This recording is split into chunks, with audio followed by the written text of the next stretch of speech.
Our images out there. If somebody is dead set on stealing our identity, just completely hell-bent on hacking us in that kind of a way, I mean, I think there's easier ways to do it than to hack Disney first and then recreate us from Disney's files as opposed to what we willingly put out there ourselves. Yeah. Yeah. To your point, check this out. How many people out there unlock their phones with their face 400 times a day? Right. Yep. When I'm human, and I'm gonna blow my horn till the cows come home, and everyone's gonna bow down to me. Hey guys, how you doing? It's Michael Leon Woolley, the voice of Louis the Alligator from the Disney movie The Princess and the Frog, and you're listening to the Magic Our Way podcast with Kevin, Danny, Eli, and Rachel. Jumbo, everyone. Harambe. And welcome to another edition of The Magic Our Way. Magic Our Way. Magic Our Way. Magic Our Way. The Magic Our Way podcast. They are truly magical and whatnot.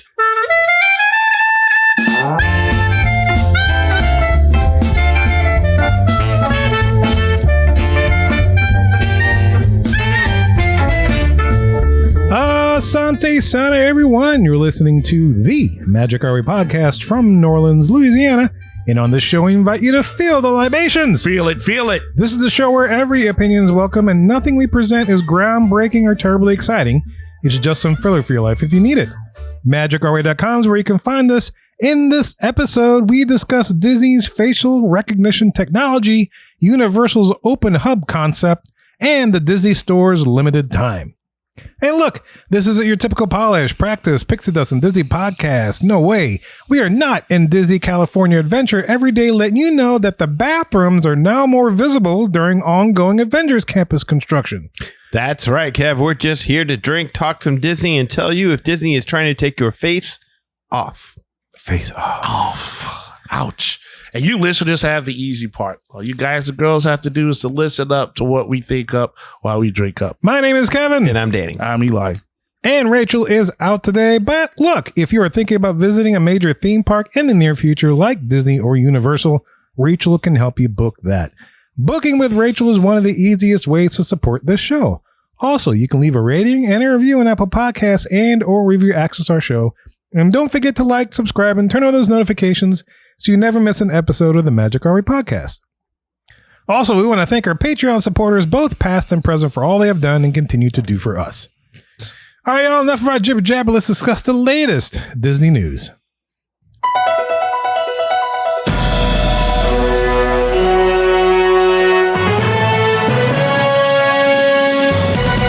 Welcome to The Q, the segment in which we discuss all the news and happenings in the world of Disney today. And in this episode, we discovered a pretty fascinating theme running through the stories we're about to present, because today we're talking about Disney getting sued over facial recognition technology, Universal potentially building the next generation of theme park access with Epic Universe by way of an open hub concept, and Disney quietly bringing back physical Disney stores and malls. And underneath all that is one big question. How is technology, immersion, and nostalgia reshaping themed entertainment? Like, what do people actually want from themed entertainment in 2026 and beyond? We touched upon this in our last episode in 629 when we discussed Project Fedora, about how they're bringing back nostalgia and whatnot. Make sure you go ahead and check that out. But anyway, just going back to the question, do people want more technology? Do they want more personalization? Do they want more convenience? Do they want more immersion? Or are fans secretly craving something simpler and more emotional? Because today's stories weirdly pull in both directions. And honestly, maybe that tension may define the future of the entire industry. Who knows? So, to start, Disney is now facing a proposed $5 million class lawsuit over facial recognition technology that was quietly rolled out at Disneyland and Disney California Adventure earlier this spring. And this isn't just some random internet outrage story. This is becoming part of a much bigger national conversation about surveillance, privacy, and AI, and how much biometric data companies should be allowed to collect from us in public spaces. So let's explore what Disney actually did, or is doing. Disney introduced the technology late in April as part of a new ticket verification system at park entrances. And basically this is how it works. When a guest first uses a ticket or animal pass, Disney captures an image of their face. That image is then converted into what Disney calls a unique numerical value, their words, basically a biometric identifier or digital face print is essentially what that is. Every time that guest re-enters the park, the cameras compare their live facial scan to the stored identifier to confirm that the ticket belongs to them. Basically, like it's them, right? Yeah. Disney says, and I quote, the purpose is to prevent ticketing fraud, stop pass sharing, streamlining re-entry, and improving operational efficiency. And to be fair, Disney says participation is technically optional. So you might be asking yourself, why is Disney being sued? Well, the lawsuit argues that the real issue isn't necessarily the technology itself. It's whether guests are actually giving meaningful consent. The plaintiff claims most guests have no idea facial recognition is happening when they walk into Disneyland. According to that lawsuit, the warning signs are small, the opt-out lanes are limited, the disclosures are unclear, and most guests are effectively funneled into facial scanning without realizing it. And one article that I read notes that out of dozens of entrance lines, only 4 reportedly avoid facial recognition scanning. So the lawsuit argues if the average guest can't realistically avoid it, then calling it optional may not actually mean much. That's the basis of this whole thing. And there's a whole thing about, there's a children angle that people are introducing to this about how, the main thing is that the main complaint is that if adults don't fully understand what's happening, how can children or families possibly make informed decisions about facial scanning, right? So there's one particular argument. Well, because if your argument's failing on its own merits, just bring in the children. Yeah, just blame the kids. Yeah, and that now it becomes an emotional thing. Right, exactly. So, Disney's offense. Now, to Disney's credit, the company does disclose the technology publicly. They state, and I quote, data is encrypted, biometric identifiers are deleted after 30 days, separate entrances exist for opt-outs, and the system is only being used for ticket verification and fraud prevention. But critics are questioning whether guests should have to hunt for alternate entrances in the first place. And privacy experts are warning about what they call normalization of facial surveillance. So there it is. Yeah. So the lot of arguments and going back and forth. There's a big story here because Disney isn't the only company doing this. Major League Baseball stadiums are using facial recognition. Concert venues use it. Airports. I talked about it when I went on my cruise. Right. With the passports and whatnot. Mm-hmm. So Disney's argument is basically this is where the world is headed. But the critics are asking, do we really want to normalize being scanned everywhere we go? Don't forget airports. Yes. Yeah. Yes. Covered that. Yep. And we'll talk about this just to kind of wrap this up, which is funny. And we'll go into our discussion about this whole thing. What makes this Q story interesting is that this directly connects to Epic Universe. Eli knows facial recognition firsthand. Yeah. Because while Disney's getting sued over facial recognition, Universal may be already building the next generation of park operations around the exact same technology and being successful with it, which is wild. Which didn't work for me when I did it, but I mean, this is too much love for any sort of recognition. It's too much. Yes. That's it. Well, so I mean, I have some questions, of course, but what do y'all think about this? Like, what's y'all first reactions, or who? I mean, I know Eli, you brought this up, something you want to the table. Yeah, it's something that you wanted to discuss. So, what are your thoughts on this thing? I mean, the thing that I thought I was wild the most is that this popped up on like a regular news channel that we have here locally, and that rarely happens for me to see. So that's one thing that brought it to my attention. And when I started to read up on it, I was like, come on, this is the way things are working. And this is why we can't have nice things. This is why we have higher, well, this could be one potential reason why we have higher, price hikes. They want to deal with celebrities as opposed to the ordinary common folk, because the celebrities ain't trying to sue the place. And for the sake of safety, I mean, we do bad behavior stuff all the time. Now, don't get me wrong. I think it helps to have facial recognition software, especially if we have some, how do you say, eccentric people out there, you know, and there's nothing wrong with that. And they want to blame the kids. Don't blame the kid. Let's suppose your kid get lost. You're going to need facial recognition software then, won't you? So I think it's a little overrated. Danny, what do you think? I think Disney's been scanning your fingerprint for quite a while now, and no one's had a problem with that as far as I've seen. There's been no alternative lines for those that, in fact, they pretty much hold up the line. If you can't get your fingerprint, scanned. There's like, what, 15 attractions or so in Disney World that take your picture when you're on it. Like, whether you consent to it or not, it's not optional. Your picture is going to be taken, and they're going to hold it for 45 days just in case you want to buy it later. Not to mention Disney's pretty extensive surveillance network. So you've always got a camera on you somewhere. And as Eli said, God forbid your kid goes missing or another guest steals from you, assaults you, whatever. You're going to be pretty happy those cameras exist.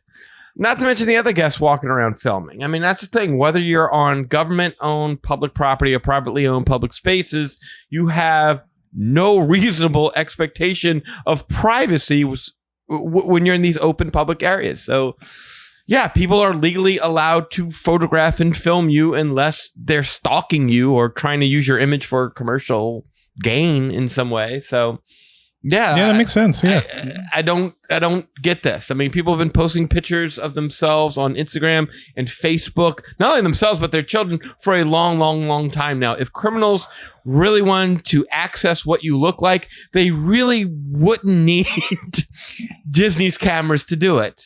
Yeah, no, I mean, and to your point, one breach and boom, it's out there. Yeah, you know, all these actresses and stuff, or actors that have like risque photos leaked out. You know, that was all from your phone. Yeah, and nowadays there's like so many leaks or whatnot. I don't understand the argument. Again, to y'all's point, you're getting filmed everywhere. I go to an ATM, I'm getting filmed. Yep. I go to Target, there's things like, caution, you're being filmed. Yeah. I smile, look at it, and make sure I have my good side. And it's whatever. I mean, it's you're everywhere. Even the driver's license database. You know, in Louisiana, we have the LA wallet, which is like basically a digital driver's license and any other things you may have, other license you may have from the state. It's all there. You know, one breach and boom, it's out there. Right. You know, and breaches are happening more often than not, much to our chagrin. Yeah. You know, we don't want it to happen, but there's many ways other than just Disney facially recognizing you. Cruises. I mean, you know, you're getting recorded and stuff all the freaking time. Yeah. You know, so I don't know. I went to get a candy bar at my job just to get a snack. I'm filmed on that. And I did not consent to being filmed. I just wanted the candy bar. You walked into their business. Exactly. Well, they said you're going to be filmed if you walk in private property. They can do what they want. I wondered this too. Like when you buy a ticket or when you like do a reservation or something like that, you know, they always have all of that legal disclaimer stuff. I always wonder if they have something in there where they say, yeah, you know, you give up certain rights when you have that stuff, because nobody reads that stuff. Of course. You know what I mean? It's like when you get a video game and you're like, yeah, scroll past. I think it'd be saying, yeah, we're going to hunt you and your mama down in 30 days. And by signing this, you're agreeing to it. Like nobody looks at that stuff. So I'm just thinking like, because Danny was messing around with his background. And so for anybody watching the video, he has a normal one, but before they start recording, greetings from Typhoon Lagoon. Yeah. He's so far away. Broadcasting live from Typhoon Lagoon. But before we got on the air, he had a video on loop. And there was plenty of people behind him. Like, I don't think any of those people gave their consent to whoever recorded the video and say, hey, it's okay. Because it's publicly out there. Yeah. No one's making money off their image. No. Least of all us. Show no. But no, Disney has its issues, but this isn't one of them. I mean, Disney's doing what a smart business should do, and that's taking advantage of evolving commercial technology that is becoming more and more used across various different business streams. I mean, and they're doing it to make the guest experience better, you know, because Lord knows, like, if not for this, what are you going to do? You got to dig for your Express Pass card every single time, or you got to dig for your park ticket every single time you go in there. And what happens when you do that? You lose it. You drop other things out of your pockets. Yep.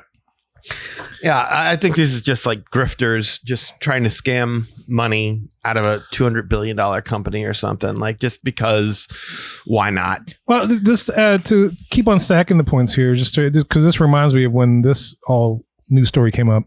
Lightning Lane already tracks our behavior. Magic bands already track movement. You remember that story when that was a whole, cause like, oh, they're going to do it to track movement, blah, blah, blah. That's right. Yeah, and influence things. Yeah, and Universal's doing the same thing. Yeah. I don't, you know, I don't remember any big sign that's saying, hey, you're getting filmed recorded. It's just like, oh, this is convenient. No, but that screen was big as hell that you had to scan Oh, your yeah, face yeah, yeah. on, There's no doubt. there Yeah. was no There's no doubt. getting past that. Maybe that's just what they want. Maybe they just want something more obvious. Here's a big sign. Camera. That's what somebody did say in one of those articles. They were like, yeah, the signs that say I don't have to get in the lane. It has too many Mickey heads and there's too many ornaments around. I'm like, what is Disney? What do you want them to have on the side? Times New Roman. Exactly. 156 font or whatever. I don't know. Oh, well, That's probably not even big enough. we could read, people. Come on, we better than this. And you said they had like 4 lines available that you didn't have to use this technology, right? Correct. Yeah, that's what there's. That's the last report. I don't know if that's changed or but yeah. I cannot imagine there are that many people out there that concerned about getting their likeness stolen, where those 4 lines are just jam packed and nobody's getting through. Right. Right, while giving up their fingerprint like you said earlier. Right? I think most people are like, I'll do the take my picture. Go for it. You do it already. Might as well. Yeah. No, well, here's a question real quick. Yeah. Would you opt into facial recognition if it meant instant park entry, no wallets, automatic photo pass, personalized experiences? What do y'all think? Yeah. Yeah, I would do that. That would make things easier. Our image is online. We're on YouTube right now. That's true. We everywhere. Yeah, we probably all have LinkedIn accounts with our profile pics. Our image is out there. If somebody is dead set on stealing our identity, just completely hell-bent on hacking us in that kind of a way, I mean, I think there's easier ways to do it than to hack Disney first and then recreate us from Disney's files as opposed to what we willingly put out there ourselves. Yeah. Yeah. To your point, check this out. Maybe most people say they hate it, but how many people out there unlock their phones with their face 400 times a day? Right. Yep. I mean, it was crazy. One of those apps where you put your face on the camera and then you can turn it to a completely different person. Oh, like Snapchat and all those things? Yeah, TikTok? we went to eat last night, and your nephew put the app on, looked like James Harden. I'm like, you still couldn't make out who he was because he had a beard so big. But I mean, these apps are and they stole James Harden's face to do it. Right.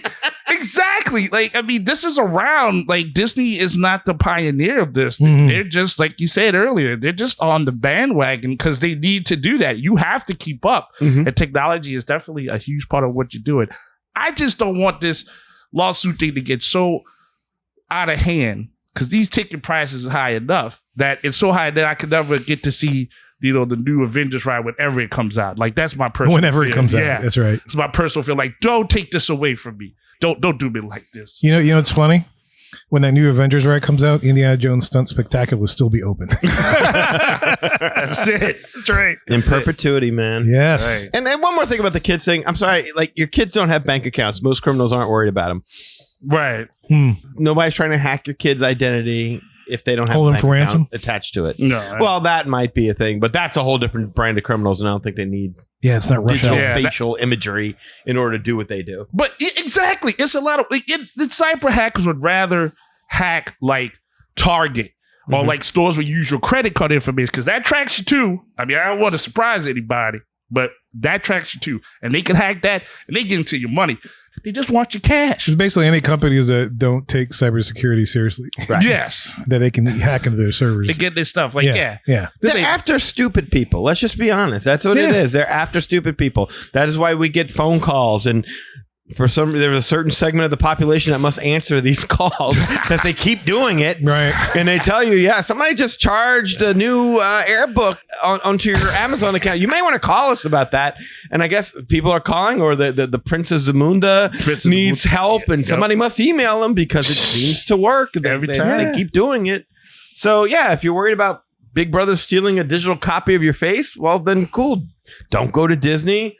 Also, don't own a phone. Don't use a laptop. Don't go flying on a plane. Don't go on a cruise. Don't use a credit card because they can track it that way too. That's it. With your purchases. So, but otherwise, it's Disney's private property. They get to make the rules. And this is a frivolous lawsuit. And I hope the attorney who took it gets stuck with the legal fees. And they got a picture of his face as it happens. Totally. You know, it's funny. I'll say get off the grid, but Google has got you. Yeah. There is no The safe satellites got place. you. Yeah. Anyway, look, so that's the story of that. Curious to know what your thoughts are. Show at magicourway.com. But meanwhile, while Disney is dealing with lawsuits and privacy concerns, Universal is over there acting like Thanos after getting Infinity Stones. Woo! Your love deserves a ring as unforgettable as the moment you propose. select a Tacori engagement ring with signature design and unmatched beauty. At Mervis Diamond Importers, we are the premier source for Tacori and the world's finest diamonds. Let our experts guide you in finding the perfect symbol of your forever. Mervis means more diamonds, better quality, and the most value. Mervis Diamond Importers, DC's first choice for Tacori, engagement and wedding rings, and the best diamonds. MervisDiamond.com or 800-HER-LOVE. So, Universal's Epic Universe just hit its 1-year anniversary, and what's interesting is that Universal is not acting like this was the finish line.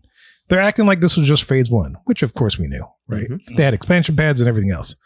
But over the past week, multiple reports have come out showing that Universal is already experimenting with new operational ideas, new technology systems, and future expansion concepts inside Epic Universe. One of the biggest stories involves something called the Open Hub concept inside Celestial Park, the central land of Epic Universe, for those that haven't been yet. So what is this Open Hub concept? Universal appears to be testing a system where guests could potentially enter Celestial Park without purchasing full Epic Universe admission. So instead of buying a full theme park ticket, guests could theoretically enter the Central Hub area, eat at the restaurants that they have, which the two main sit-downs are currently there, in the pizza shop and all that other stuff. They could shop, experience entertainment, maybe ride select attractions. It's kind of like, what is it, City Walk? Like a little version of City Walk over there by Epic. But the only thing they would be not allowed to do is enter any of the major theme lands unless they had valid park admission, right? And this isn't just rumor anymore. Universal already tested this concept during a beauty conference in Orlando where attendees were given complimentary access specifically to Celestial Park. Now, here's where it gets really interesting. To make this system work, Universal has reportedly been testing facial recognition scanners at the entrances to the themed portals throughout Epic Universe. So instead of checking physical tickets every time, the park could automatically determine whether or not you're allowed to enter Super Nintendo World, Dark Universe, Harry Potter, or Berk. And what's wild is that this accidentally connects directly to what we just talked about with Disney's facial recognition lawsuit story, right? Because, again, while Disney is getting sued over biometric technology, Universal may already be building an entire park operation strategy around it. And so why does this matter? This could fundamentally change how theme parks work. Think about it. What if Epic Universe becomes part theme park, part lifestyle district? Celestial Park already has huge restaurants, bars, shopping, live entertainment, nighttime atmosphere, luxury hotel, gardens, fountains, kinetic energy everywhere, places where people can just hang out, right? And I feel like, and I mean, I could be wrong here, see what you think. I feel like maybe that's something that Disney accidentally lost over the years. A lot of, Disney Springs has some of that energy, but inside the parks themselves, there are fewer places where people simply exist without standing in line for something. You can hang out on a bench, people watch maybe, but like a space, I can see what you're saying there. You know what I mean? Like a grand open space where people just hang out and be with people. You can commute. Yeah, you can hang. I mean, I think their version of that would be World Showcase, but there really isn't a whole lot of space to congregate if that's what you. Yeah. Things like not like a Celestial Park size kind of thing. Right. And so some of the other takeaways from these anniversary articles that Universal clearly sees Epic Universe as transformational for the company. And we mentioned this when we were covering it before. The reports talk about Epic Universe becoming a true multi-day destination, not just a third gate. People visit for half a day. And after 1 year, Universal seems very confident that the immersive lands worked, the portal concept worked, the scale worked, and guests are responding to technology-driven experiences. So, what do you guys think about this open park concept where we right now, if we were to drive down to Orlando, we could just go to Celestial Park, hang out, do our thing, eat wherever we want to eat, but we just can't visit the lands without a theme park admission. I know for me, a couple of thoughts that I had, I remember the whole thing about Helios is like, oh, you got exclusive access to the park. Mm-hmm. You got your own little entrance. So what happens then? Like, it's not so exclusive anymore. I just have the back entrance to the park and I'm still just going to the portals like everybody else. There's nothing really special or driving me to go to Helios.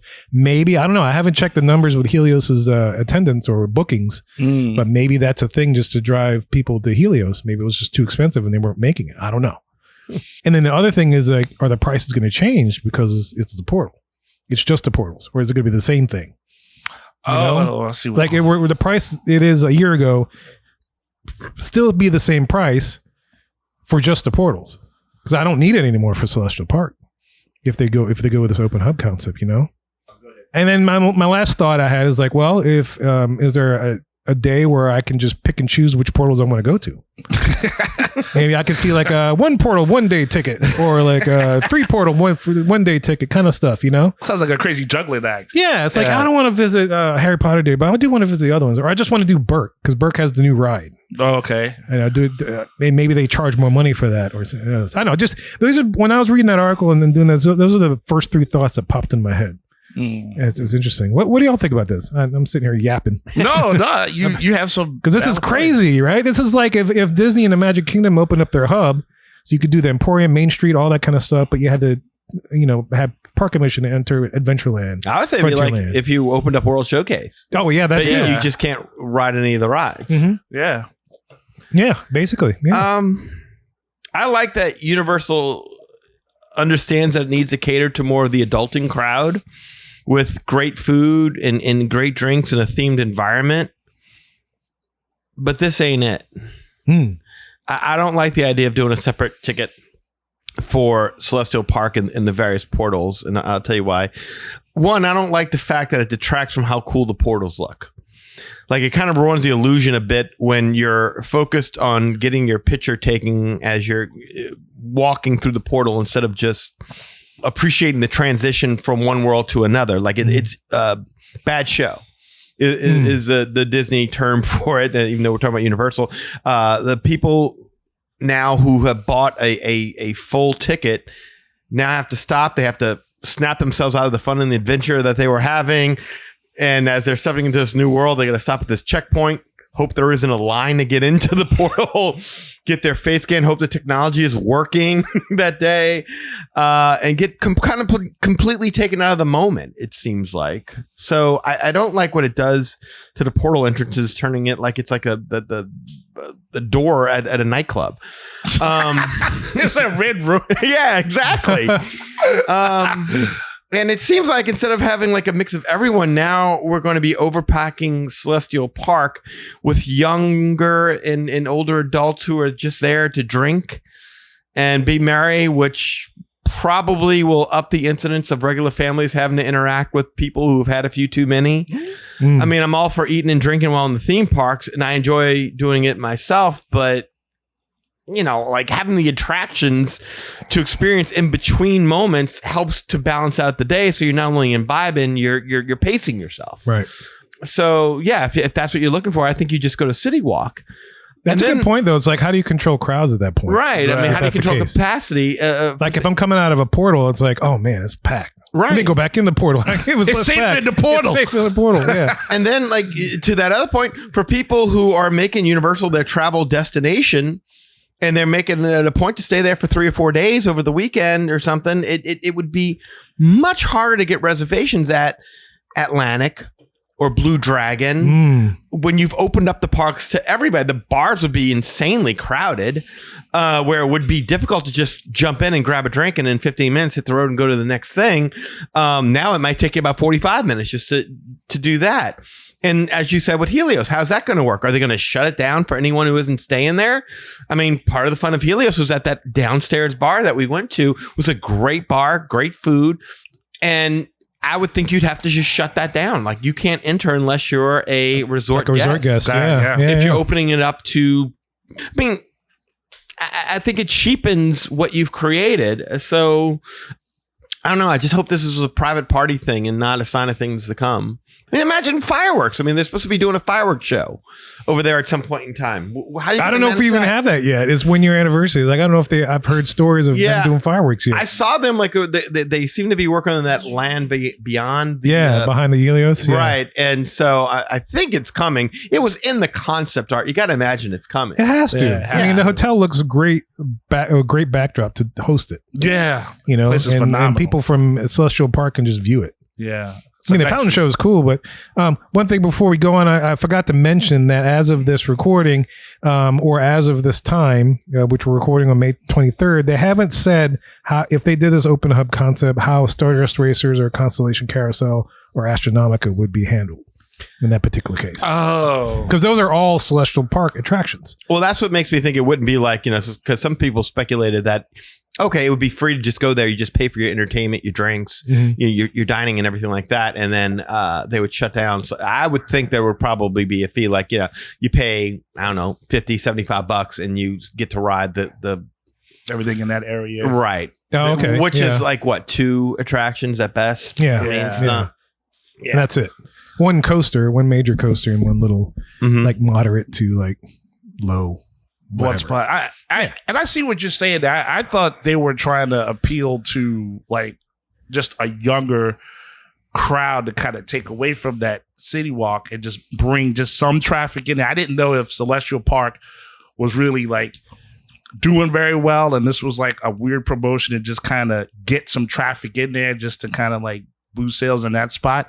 And if that was the case, I thought it was a good idea. It's kind of like, here's a free sample if you're too afraid to pay like really big prices to see everything in the park. You should see everything in the park, but if you can't and you're not sure how to navigate that, here's a nice little, what do you call it, like a starter pack. So I didn't have a problem with how that was set up, but you should just invest your time there at Celestial Park, especially at night. Boy, that's a nice sight at night. But It was pretty at night. Very but pretty. It is. If your experience is coming at the expense of the fully paying guest with a family of 4, that's my problem. And that's kind of where I'm coming at it from. It's like, you're going to get a lot of young people, a lot of locals are going to be making this their go-to destination on a Friday and Saturday night.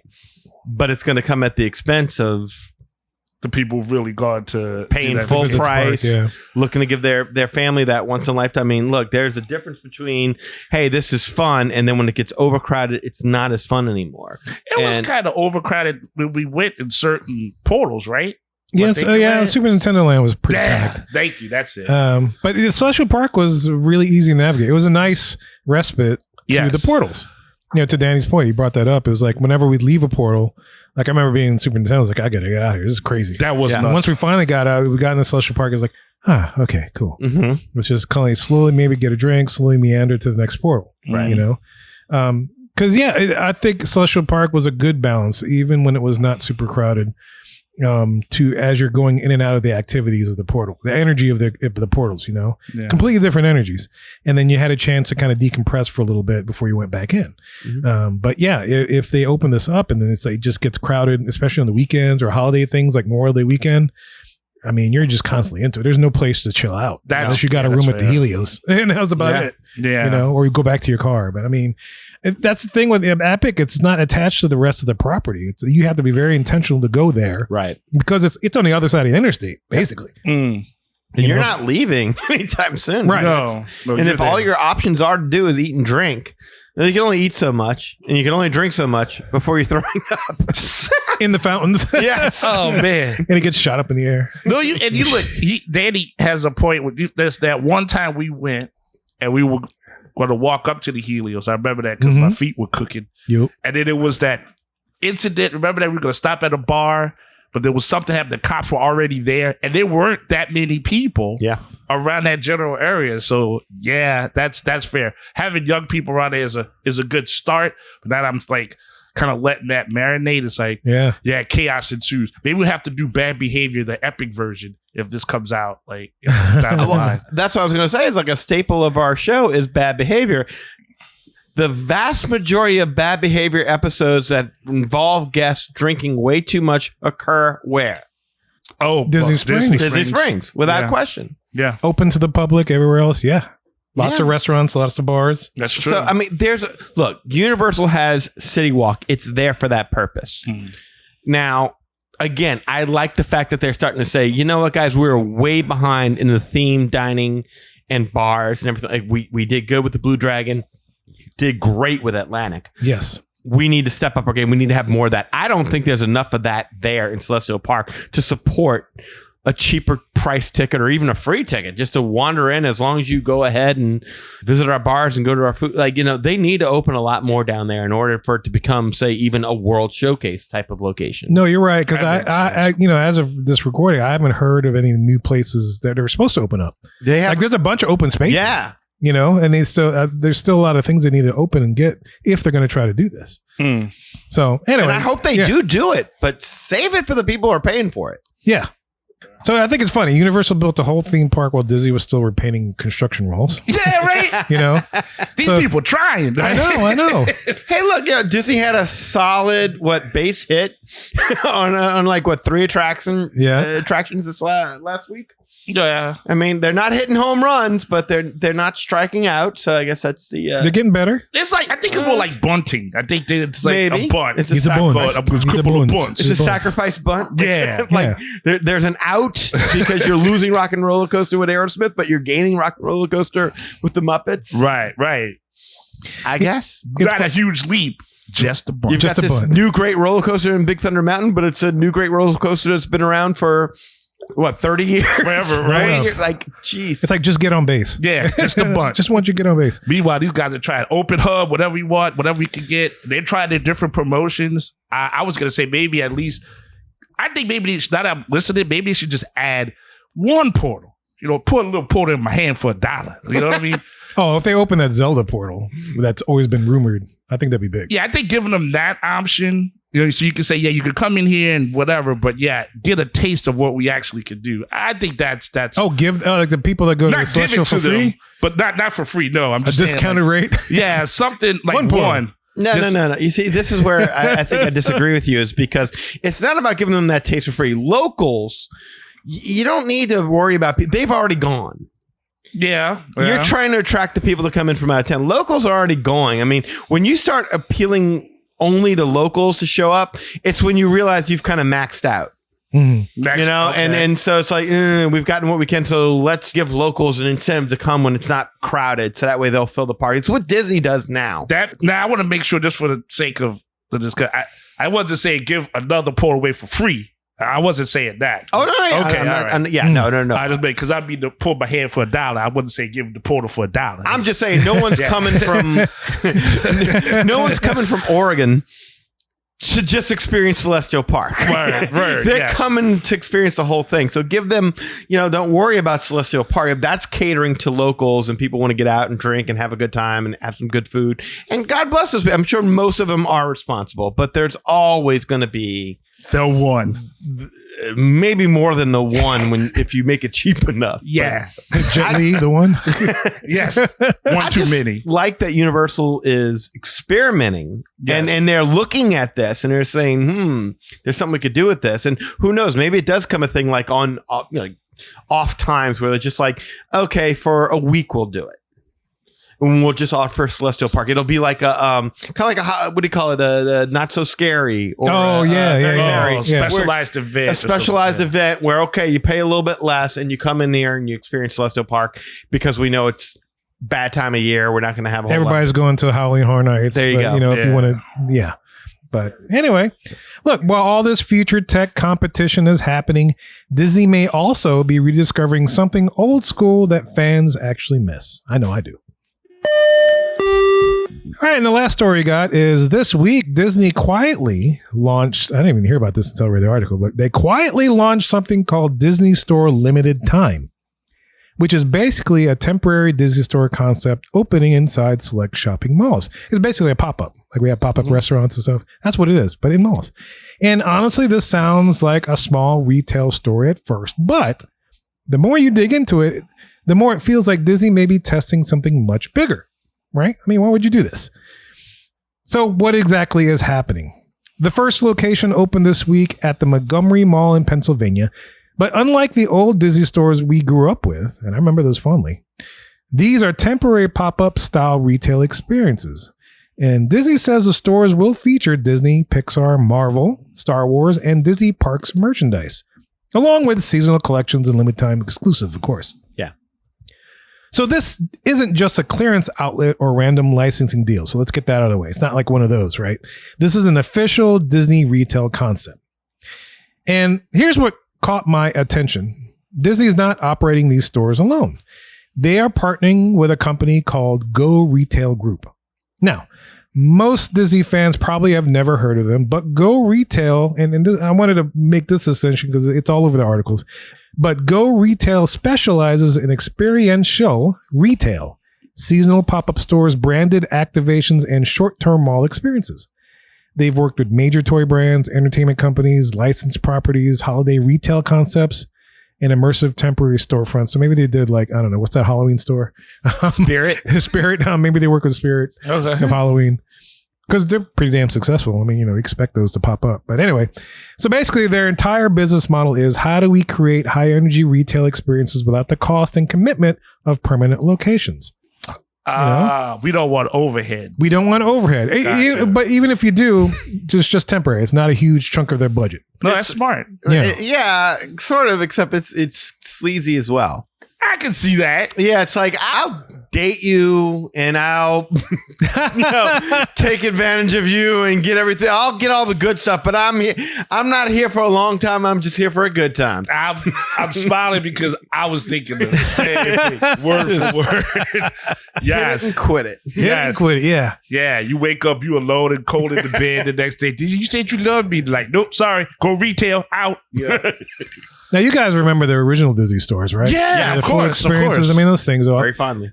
yeah, same here, very fondly. But just for those that are too young to know, and remember, this is why Disney stores disappeared. They years ago they massively downsized the Disney store chain. The official explanation at the time was that shopping habits had changed and Disney wanted to focus on more e-commerce. Right, electronic commerce. And from a business standpoint, that made sense. No, I agree. It's basically like Amazon. The malls were struggling. Online shopping exploded. Retail leases became expensive. But I think Disney underestimated something huge. And the Disney store wasn't just a store. It was part of the Disney emotional ecosystem. Yeah. I totally invested in that. I loved it. 100%. Like by the TV movies they're playing in the back to all the stuffed animals surrounding the TV. They used to have a section, like back before they remodeled, of books. That's where I got a bunch of my books, was from the store when we worked at Oakwood. No, I go up there in my break, and I go down there, and they had a little section for all the Disney books you could find. Boy, you took Burn me my back. guys, everything, boy. I used to love that. I'd go there a lot. Yeah, me too. So I'm doing this now, but for a lot of people, the Disney store was their first Disney experience. You'd walk into the mall and suddenly Disney music was playing, giant movie screens were running, character statues were everywhere, cast members, actual cast members were doing opening ceremonies and whatnot. Yeah. And for the kids in the 90s, early 2000s, that was Disney magic between vacations. You didn't need a park ticket. You could buy a park ticket there. You didn't need a hotel reservation. You could just walk in the mall and feel Disney. And I think Disney has forgotten how valuable that was. Yes. Even though they have the Emporium, you could walk into those things and all those big stores in the parks, but it was something when you I mean, what was that thing? What was that arcade? Phone arcade? No, not phone arcade, but the Disney thing used to do. They had these different places. They had Disney Quest. Oh gosh, Disney Quest didn't exactly work, but the Disney store I thought did. Mm-hmm. Because you didn't have to pay admission price. It was nice. So anyway, look, one reason why I break this up and what makes the story fascinating is that Disney may be quietly testing whether or not physical retail still creates emotional engagement the way online shopping can. If you think about strip malls are coming back, there's a building a bunch of strip malls up by me and people are shopping in person more so. But, if you're Disney and the business concept, you think about it like this: popcorn buckets always sell out instantly. The limited merch drops, crashes websites, all kind of stuff. People are buying things left and right. Exclusive collectibles are driving entire trips for people to get that. Disney fans clearly still want physical experiences attached to merchandise, and that's exactly where these temporary stores could succeed. And I checked; they're not. I haven't seen any list for New Orleans. No, but I did too. I'm excited. So, yeah, what do you guys think about this?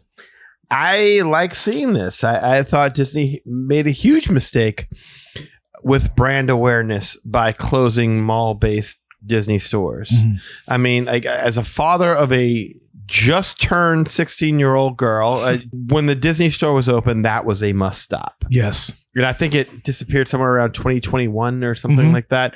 But it would help your kid re-identify with characters they knew and grew up with, but also it would introduce them to new characters. Like I thought the Disney store really helped to hype upcoming Disney movies.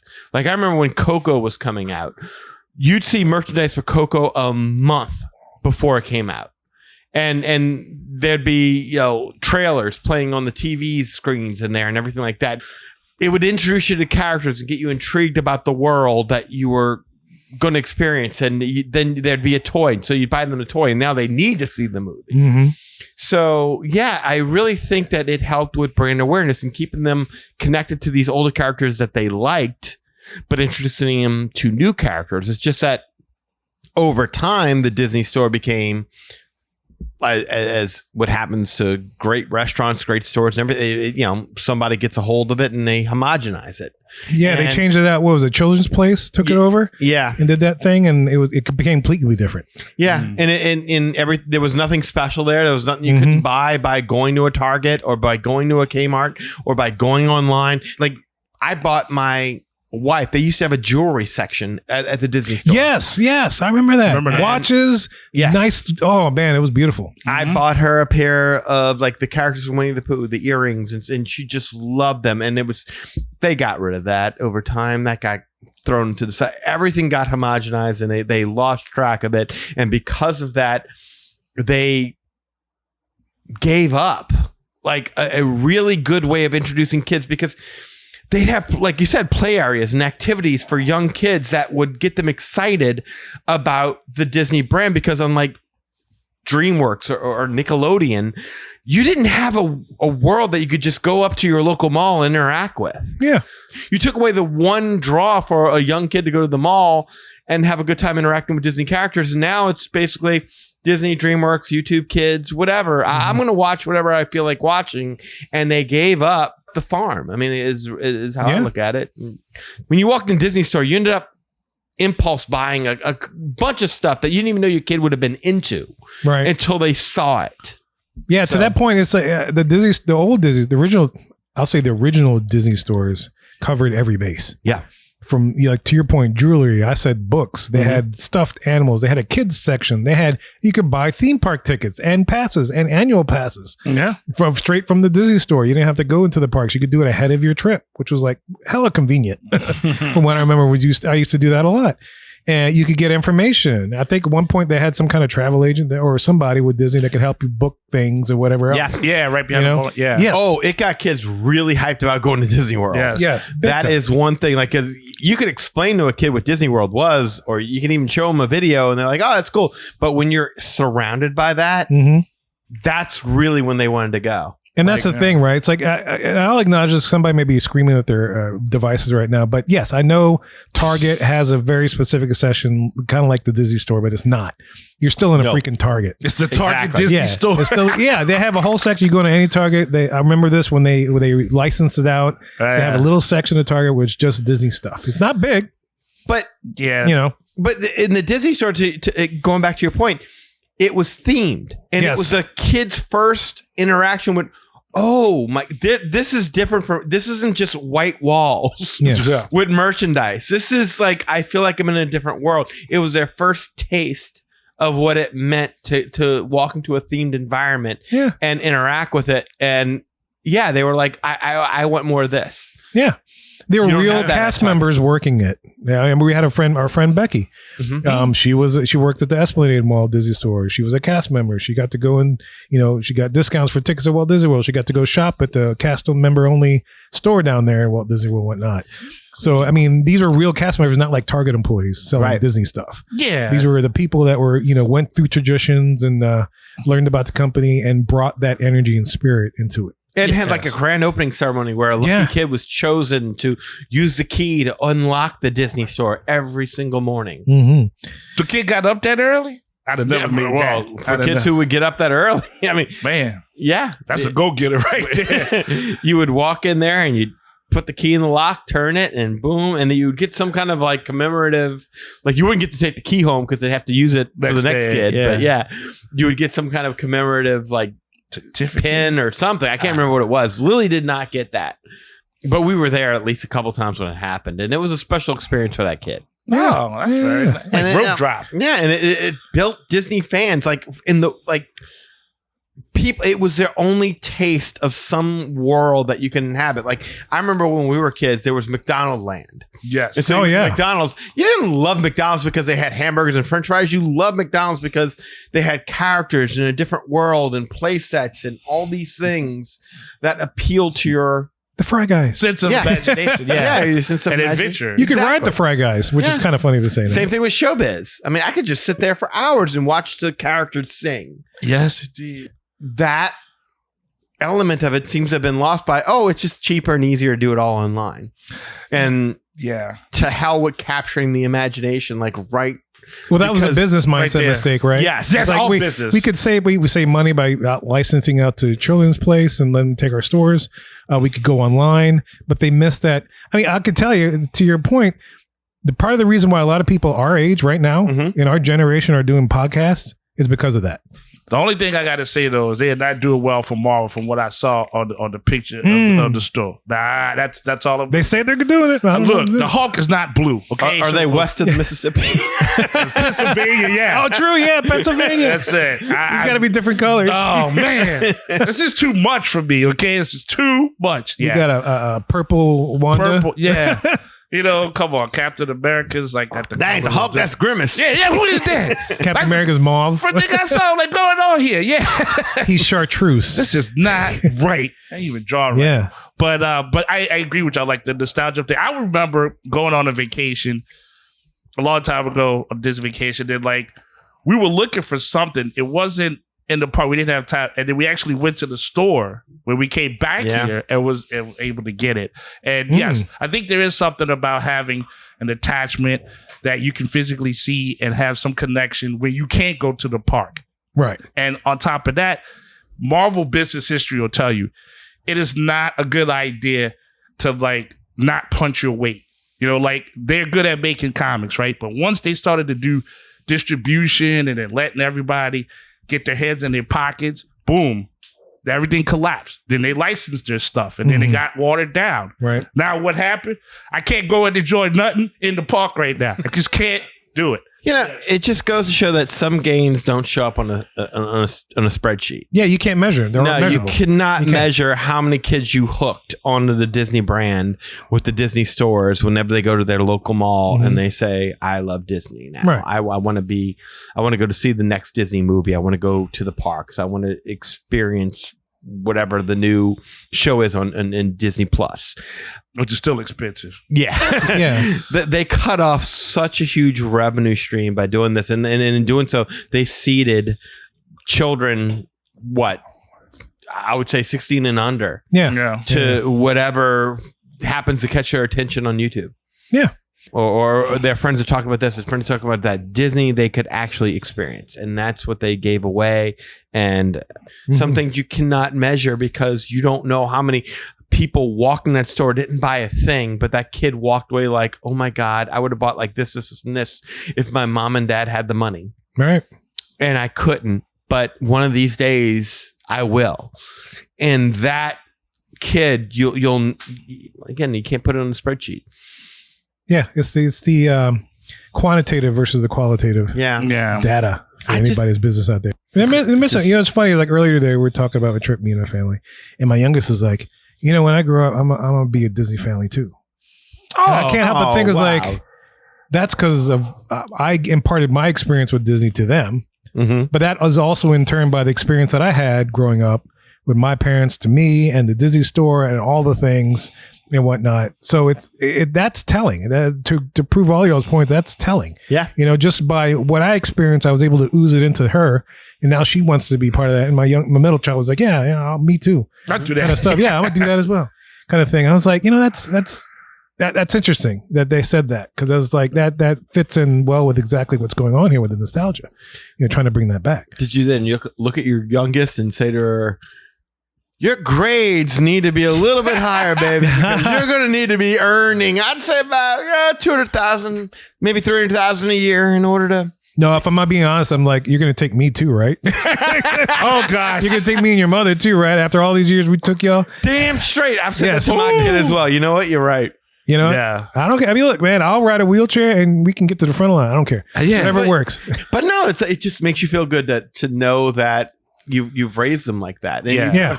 handed something down. Yes. And look, that's what's fascinating about today's Q, right? You've got facial recognition tech, you got next gen immersive parks, AI personalization, and then one of the strongest fans' reactions this week was, "Oh my God, a real Disney store!"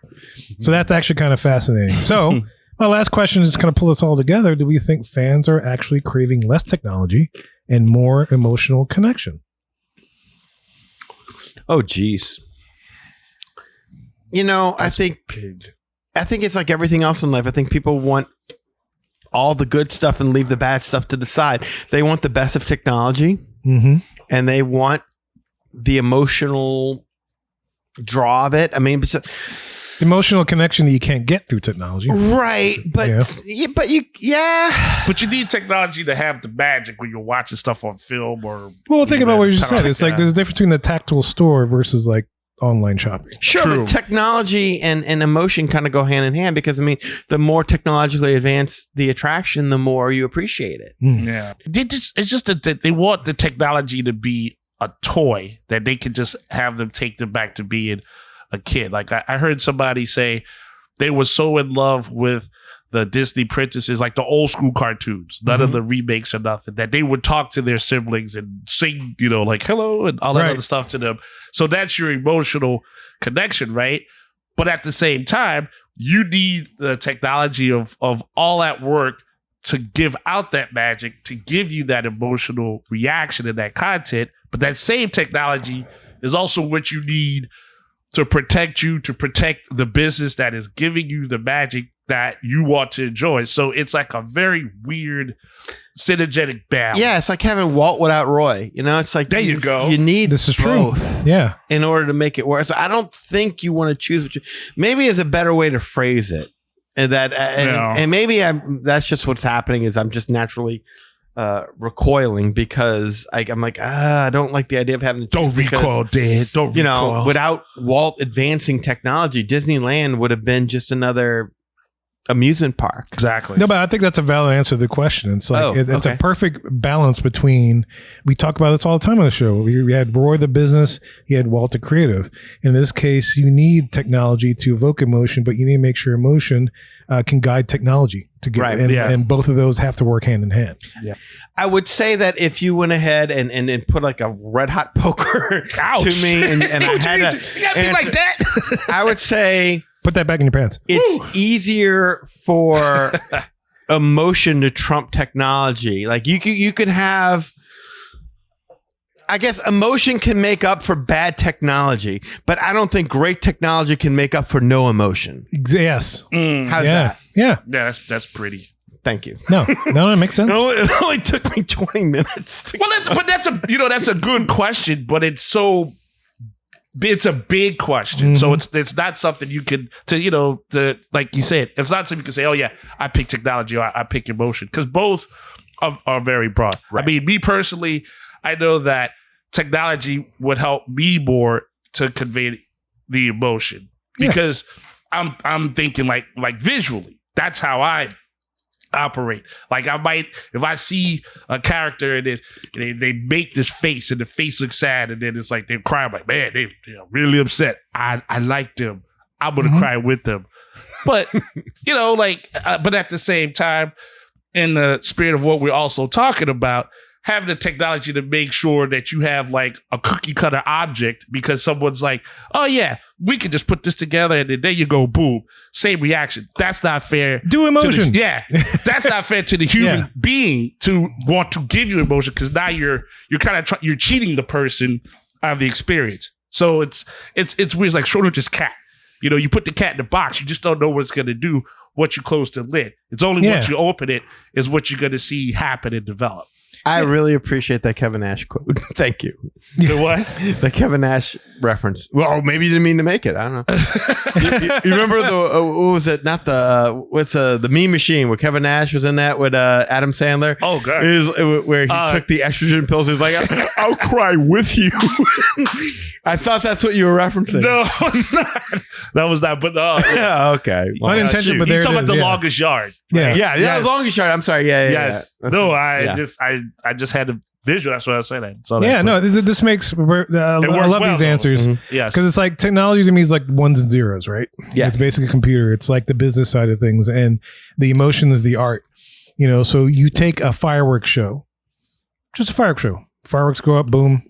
All right, great. It's pretty, nothing. But you take a fireworks show, add some fountains, add some, lighting. Okay, it's even better. Take something like Phantasmic, fireworks show, fountains, colors, story, all kinds of things. That emotional side helps the technology and vice versa. Whereas just the fireworks itself, it's pretty. It's not great. It doesn't evoke anything of me. But yeah, you need the art and you need the business. Yeah. You know, you need that balance. Words Just and that music. yin and yang, man. And I was like, look, guys, on that note, man, that's going to do it for this week's Q. We talked about Disney lawsuits, Epic Universe expansion, and the possible return of Disney stores. Hopefully, we'll see what happens. Let us know, would you trade privacy for convenience in the parks? Has Epic Universe changed the game? And do you miss Disney stores? Get in touch with us to share your opinions. And we're about to tell you how to do that in just a little bit. Well, y'all, we hope you enjoyed our discussion about the latest news to have come out. And look, if you want to learn more about us, the Magic Our Way podcast, make sure you follow us on any social media platform. Also, if you do want to get in touch with us to share your opinions and thoughts on anything we've discussed, you can do it through the following ways. First of all, shoot us an email at show@magicourway.com or call or text us. You did say text us at 1-815-MOWEEKEND. That is 1-815- Weekend 669-4226. And of course, we have a couple people do things outside of the podcast. First of all, we got Eli, does great things with comics. What you got, sir? Yes, sir. As always, feel free. We out there on the internet, getting your face recognized. Recognize this. Go to the Ivory Comics website. Check that out. See Recognize all the work I me. have. Recognize that. Acknowledge me. You can see all the work that I have. Project Geisha, Savages, and the Bottom Be Damned. All the work is 48 pages, fully colored. The only ad for them is for this podcast. So I appreciate the support there. Also on the Ivory Comics website, you will see blogs and interviews, and of course, a link to the Magic Our Way podcast. So you never miss a beat. You never miss an episode. You never know when you're going to take a picture. It's going to be recognized before Go Retail Go. Sounds like Speed Racer Go or something like that. Might as well Go, their old website. Right. Remember that? DisneyGo.com? Yeah. Go, go, go. It's like a Power Ranger. I like or something. that Go thing. Yeah, makes you do it. So yeah, always appreciate the support right there. You visit Ivory Comics website. On social media, Facebook, you can find me there. Eli H. Ivory. As long as you're a real person, it's a pleasure to meet you. If you're a bot, like just jump in the lake. I Jump in the lake. I had a bot called send me something called MOW. I'm not even making that name up. I know like sometimes I make up names, but I'm like, come on. That's where we at with it, bot. Mulu? MOW. Was that an energy drink? I don't know what it was. What is Mulu? It was spam. That's Like what it was. energy milk? No, Like- it was like, because it'll be a person and it'll just be some person taking a picture. And Oh, it's a person named Mulu. yeah, it's a person named MOW. Oh, okay. I don't work with anyone named MOW. I have never met Is it Polynesian? I don't know. I didn't click accept. That's the point, Oh. right? I mean, maybe it was Mulao. Mululu! All right. Well, if they sing when you click that, that's gonna be an accept. They won't be a bot anymore. But that's my point. That's my point. That's how you get hacked, right What there. time's y'all's reservation? I know, I'm gone. Also on Facebook, there is a Project Geisha fan page, so check that out. Also, it just messed me up. Also on Instagram, see what you guys and girls have out there. EIV504 is where you can find me there. And of course, on X, you can find me at Headcock10166. So, yes, if you appreciate the madness, you're just bringing me the gladness. Take a picture of that. And y'all, if you want to book a vacation with Mululu, Rachel can help you book a vacation at any theme park. Here we go. This is Rachel, one of the hosts of the Magic Our Way podcast. I would be honored to help your family book your vacation to Disney destinations, Universal, cruise lines, and major hotel brands around the world. Booking with me is at no extra cost to you. The cost of a travel agent is built into the cost of your vacation, whether you use one or not. And when you book with me, a little bit of your trip comes back to support the podcast and the fan community here at Magic Our Way. You can reach me at Rachel, RACHEL, at magicourway.com, or you can find me at R, the letter R, Family Magic, so Our Family Magic, on Facebook, Instagram, YouTube, and TikTok. You can also give me a call or a text. My phone number is 978-432-WISH. Reach out today and let's make some magic with your family vacation. In addition, go to patreon.com/MagicOurWay to elevate your support of the Magic Our Way podcast. And another option that only costs a minute or so of your time is to leave a rating and a review on Apple Podcasts and or review access our show, whether it is on YouTube, Spotify, Podbean, etc. Any way in which you can support the show is deeply appreciated. We also want to thank you for being a loyal listener, and we love hearing from our listeners. All opinions are welcome on the Magic Our Way podcast, so make sure you get in touch with us today. So what do you say, Quaharini? My name is Kevin. And I'm Danny. Magic out.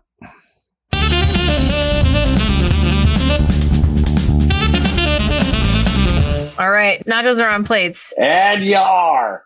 Bye! The Army 10 Miler is on. Race in person at the Pentagon or go virtual from anywhere. Every mile supports U.S. Army soldier and family programs. Register or volunteer now at Army10miler.com. Run, volunteer, be part of something bigger.